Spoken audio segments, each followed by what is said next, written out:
स्वागत है आपका एसए के टारगेटेड इस क्लास में। रीजनल एसए की श्रृंखला कड़ी में हम लोग बातचीत कर चुके हैं मैथिली और भोजपुरी की। अब बात करते हैं मगधी इलाके की। ये स्टेटमेंट तो सुने ही होंगे, मूस मुटई है लोढ़ा हुई है, ना हाथी ना घोड़ा हुई है। हमारे सीएम साहब ने बीच असेंबली में यह स्टेटमेंट दिया था एक विधायक के लिए। बड़ा चर्चित हुआ था मामला, कई लोगों को समझ में नहीं आया और वो आपके बीपीएससी के मीन्स में आ गया। ठीक उसी तरह धोबिया के कुकुर न घर के न घाट के, ये भी सवाल आ चुका है। तो ऐसे ही कुछ विशेष हम निकाल के लेके आए हैं जो मगध के इलाकों में सबसे ज्यादा प्रचलित बोलियों में से एक है, कहावतों में से एक है। आप इन चीजों के ऊपर कम से कम 8 से 10 ऐसे अगर आप लिख लेते हैं, अच्छे से तैयार कर लेते हैं, तो फिर आपको कहीं भी परेशान होने की जरूरत नहीं है।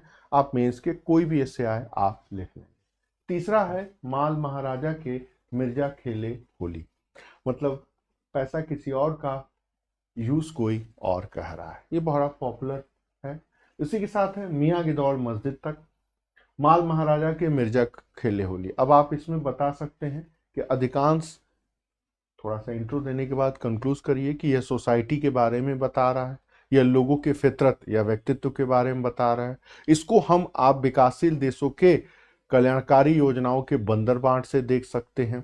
सरकारी अधिकारी कई मामलों में 2 लाइन लिख सकते हैं, ज़्यादा नहीं लिखना, इसका मिसयूज करते हैं, वो हम देख सकते हैं। प्रकृति का जबरदस्त खिलवाड़ हुआ है, उससे हम देख सकते हैं।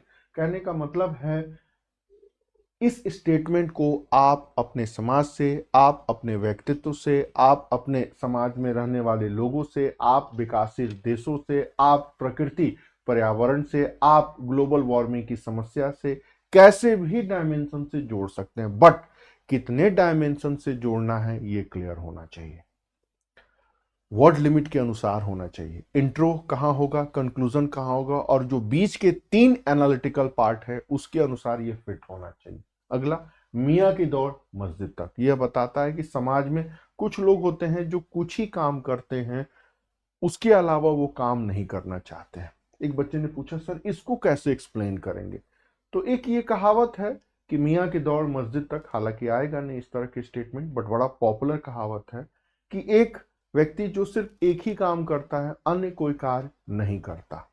अब देखिए यहां पर पॉजिटिव भी लिखने के चांस है, नेगेटिव भी। पॉजिटिव ये में कि वो अपने धर्म पे, अपने मजहब पे पूर्णतः समर्पित है, पूर्णतः एक धार्मिक व्यक्ति है, वगैरह वगैरह। निगेटिव में कि यह सिर्फ एक ही काम कर सकते हैं, दूसरा काम नहीं कर सकते हैं। जैसे भारत के बेरोजगार लोग सिर्फ सरकारी नौकरी के आस में समय गुजार देते हैं, स्किल्ड नहीं सीखते, जो सबसे बड़ी समस्या है।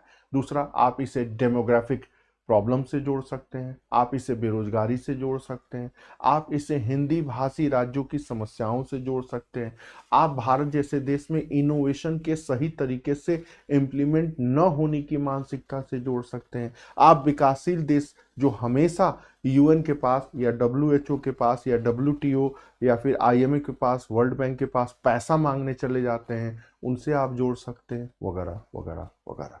समस्या के समाधान के लिए कोई अन्य और प्रयास न करा, किसी एक चीज पर एकाग्र रहना, फोकस रहना, यह स्टेटमेंट यही सिखाता है। एक और, न रहे बांस न बाजे बांसुरी, ये कहावत तो आपने अपने घर में भी सुना होगा।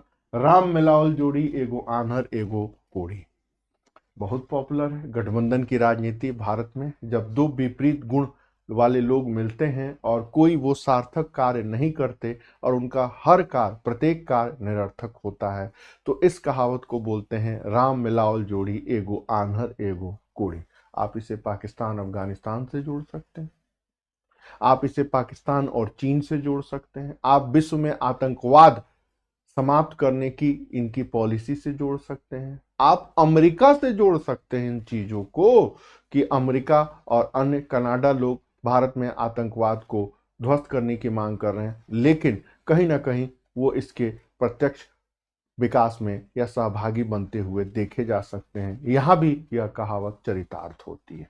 कहने का मतलब है किसी भी कार्य करने के लिए दो व्यक्ति जब आते हैं, दोनों के गुण अलग अलग होते हैं और दोनों उस कार्य को सही तरीके से नहीं कर पाते हैं, तब हमारे संस्कृति में, हमारे पूर्वजों के द्वारा दिए गए विरासत में, हमारे समाज में इस प्रकार के वक्तव्य बोलने की परंपरा रही है। यह स्टेटमेंट हमें यही सीख देता है। आगे देखिए, पढ़े फारसी बेचे तेल, ये भी बड़ा फेमस है कि इतनी पढ़ लिए। अब उस समय फारसी का जमाना था। पढ़े अंग्रेजी बेचे तेल, कहने का मतलब है इतना पढ़ लिख के भी तुम तेल बेच रहे हो। कहने का मतलब है कि व्यक्ति को योग्यता के अनुसार कार्य न मिलना। यह भारत की बेरोजगारी का सबसे बड़ा उदाहरण है। सबसे बड़े उदाहरणों में मैं भी शामिल हूँ। पीएचडी करने के बाद, टॉप यूनिवर्सिटी से रिसर्च, पीएचडी, नेट क्वालिफाई होने के बाद भारत सरकार के किसी भी विश्वविद्यालय में मेरे जैसे एक शिक्षक के लिए जगह नहीं है। भारत की बेरोजगारी, भारत की शिक्षा नीति, भारत की नौकरी नीति वगैरह वगैरह सबसे जोड़ सकते हैं जहां से आपकी संभावना है। लेकिन बहुत ज़्यादा उग्र नहीं लिखना है, पॉजिटिव वे में लिखना है। सिर्फ सीमित शब्दों में आलोचना करनी है। स्टेटमेंट क्या दिखाता है, स्टेटमेंट का रिलेवेंट क्या है, स्टेटमेंट से हम क्या सीख सकते हैं, स्टेटमेंट समाज के लिए यूजफुल कैसा है, हमारी पर्सनैलिटी डेवलपमेंट में यह कैसे हेल्पफुल है। इसी तरह आपको डायमेंशन बना के पहले फॉर्मेट बनाना है और लिख डालना है। आगे, राम जी के चिरई, राम जी के खेत, खाला चिरई भर भर पेट, और भी हो सकते हैं। तो सबसे बड़ी बात, एक उदाहरण, ये तो मैंने कई बार पढ़ा है, मूस मुटई है, लोढ़ा हुई है, न हाथी न घोड़ा हुई। तो इस तरह के जो ऐसे आ जाते हैं, या धर्म के बिना विज्ञान आनर बा, विज्ञान के बिना धर्म, ऐसे करके बा। तो इस तरह के जो ऐसे आ जाते हैं उनको लिखें कैसे। मैं बार बार यही बताता हूं कि सबसे पहली बात कि आपको अपने अंदर से डर को निकालना होगा कि चीजों को कैसे लिखना है या चीजों को कैसे जानना है। जैसे यही है, मैंने कई बार पहले भी इसको एक्सप्लेन किया है। ये सबसे पहले इंट्रो लिखेंगे 50 शब्दों में, फिर आप लगभग 150 से 200 शब्दों में बताएंगे इस स्टेटमेंट का मतलब क्या होता है। जैसे चूहा के बारे में बताएंगे, फिर इसको इंसान से जोड़ेंगे, और फिर बताएंगे कि ये कोई भी इंसान जो चूहे की फितरत वाला है वो हाथी और घोड़ा की तरह रिलेवेंट नहीं हो सकता। Para change. फिर इसका दूसरा स्टेटमेंट बताएंगे कि ह्यूमन सोसाइटी से, मानव समाज से कैसे जुड़ा है, यह पर्सन की एक्टिविटी से कैसे जुड़ा है, यह इंडिकेटर कैसे, यह सोसाइटी की एथिक्स या रिस्पॉन्सिबिलिटी से कैसे जुड़ा है, और आज के जो युग में जो धन के पीछे भागते हैं उनसे कैसे जुड़ा है। तीसरा आपका एकदम कॉमन होगा, यहां भी तीसरा पैरा कॉमन आ गया है कि यह स्टेटमेंट नैतिकता से, ह्यूमैनिटी से, मानवीयता से, आइडियलिज्म से, अपनी रिस्पॉन्सिबिलिटी से कैसे सीख देता है। कुछ बातें कॉमन होंगी, यह हमारे पूर्वजों की महान विरासत है, ज्ञान परंपरा का प्रतीक है, वगैरह वगैरह। और कंक्लूजन भी लगभग ये होगा कि यह स्टेटमेंट हमारे लिए ऐसे यूजफुल है। यहां भी देखिए, बच्चे गलती क्या करते हैं, तो बच्चों को यह भी नहीं पता रहता है कि हम कैसे लिखें, किस तरह लिखें।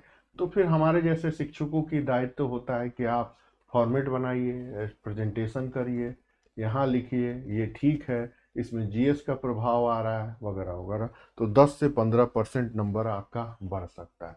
और भी है, यहाँ पर देखिए, यहाँ इंट्रोडक्शन नहीं लिखे हैं, कहाँ पे पारा चेंज हो रहा है ये भी नहीं बताए हैं, अब एग्जाम्पल भी ठीक से नहीं लिखा है।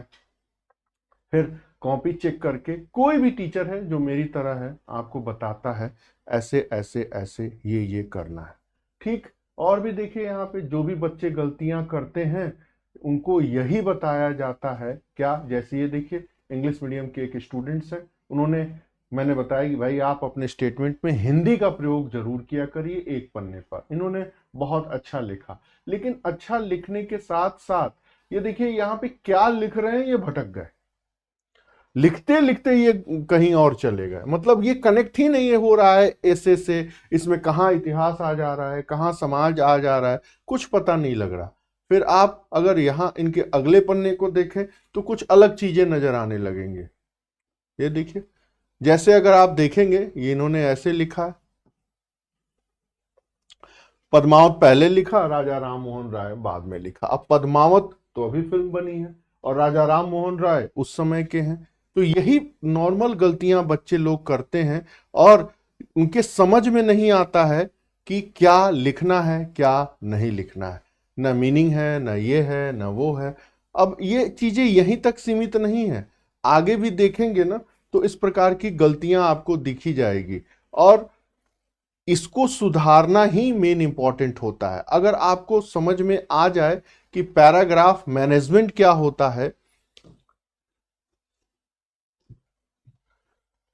प्रेजेंटेशन कैसे करना है, एग्जाम्पल कैसे देना है, एनालिटिकल अप्रोच नहीं है इसमें, फैक्ट फिगर डाटा की भरमार है वो नहीं करनी है, जीएस का रोल ज्यादा हो रहा है, या फिर आगे कैसे सजेशंस देने हैं, एनालिटिकल अप्रोच बढ़ाइए, एग्जाम्पल बढ़ाइए, पॉजिटिव एनालिसिस रखिए, यही सारी कुछ चीजें हैं जिनके बारे में आपको जानकारी होनी चाहिए।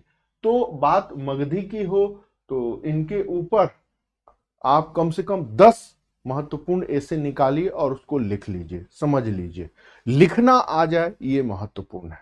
इससे ज्यादा कुछ अन्य और शॉर्टकट प्रयास नहीं। अगर आप सोच रहे हैं कि कोई कंटेंट लेके हम रट लेंगे और जाके एग्जाम में हम लिख आएंगे तो ये असंभव है, इससे मार्क्स नहीं मिल सकता। दूसरा, रटी हुई चीजें जो आप बाजार में रट रहे हैं, बाजार की पत्रिकाओं से रट रहे हैं, जो आप लिखेंगे 90% बच्चे भी वही लिखेंगे, तो फिर कहां से मार्क्स मिलेगा। ये कुछ नॉर्मल गलतियां होती हैं जो बच्चे लोग करते हैं, और जो सेलेक्ट भी हो जाते हैं वो फिर टॉप पर नहीं पहुंच पाते। हम लोगों को तो 35 वर्ष की उम्र के बाद पता लगा कि आखिर हमने गलतियां कहाँ की। न पढ़ने में कोई कमी, न परिश्रम में कोई कमी, न उत्साह में कोई कमी, फिर भी सिलेक्शन निचले रैंक पर क्यों हो रहा है, नीचे से ऊपर क्यों नहीं उठ रहा है। पहली बात तो ये है। दूसरा, मेरे साथ कई सारे लोग जो सेलेक्ट नहीं हुए, उनके भी मन में एक हमेशा दुविधा रहती थी कि हम सेलेक्ट क्यों नहीं हुए। उसके पीछे जो सबसे बड़ा फैक्टर लगता है वो यही लगता है कि उनका उत्तर एक ब्यूरोक्रेट की तरह, एक एडमिनिस्ट्रेटर की तरह न हो करके, लास्ट में मैंने इसी चीज को लिखा है, वो एक रिसर्च स्कॉलर की तरह होता है। उनका उत्तर एक पत्रकार की तरह होता है, एक एनालिटिकल पर्सन की तरह होता है, एक रिसर्च स्कॉलर की तरह होता है, एक पॉलिटिकल पर्सन की तरह होता है, बट एक एडमिनिस्ट्रेटर वाला, एक एडमिनिस्ट्रेटिव अप्रोच वाला, एक प्रैक्टिकल पब्लिक सर्वेंट की तरह उत्तर नहीं होता। तो प्रॉब्लम बेहतर कंटेंट की भी है, कुछ हद तक टू द पॉइंट इंफॉर्मेशन की है, और सबसे बड़ी बात उत्तर कैसे लिखना है। कि एक एसडीएम का आइडेंटिफिकेशन कैसे होगा, कैसे 65% से ज्यादा मार्क्स आएंगे, विवादित शब्द मुद्दे इन सब से थोड़ा कैसे दूर रहना है, और जीएस और निबंध के बीच के अप्रोच को जानना है। तो ये कुछ बातें हैं जिनके बारे में आपको जानकारी रखनी होगी। सबसे पहले मैंने बात की मैथिली की, फिर हमने बात की भोजपुरी की, फिर हमने बात की मगधी, ये 3 ऐसे की। आगे हम फिर किसी वार्ता में बातचीत करेंगे GS1 और GS2 के अलग अलग सेक्शनों की, जो इस बार के मेंस एग्जामिनेशन में इंपॉर्टेंट हो सकते हैं। मूल बात यही है कि अब भटकने का समय नहीं है, नई चीज पढ़ने का समय नहीं है। अब आपके पास समय है टू द पॉइंट चीजों को कैसे करें, अर्थात उत्तर कैसे लिखें, उत्तर कैसे लिखें, उत्तर कैसे लिखें। इसके अलावा पढ़ने का कोई विशेष मतलब नहीं है। मतलब बहुत ज्यादा पढ़ने का अब स्पेस या स्कोप नहीं बचा। स्कोप है तो सिर्फ टू द पॉइंट चीजों को ओवरव्यू करने का, अपने अंडरस्टैंडिंग को डेवलप करने का, और लिखने की प्रैक्टिस करने का। ठीक है जी, थैंक यू।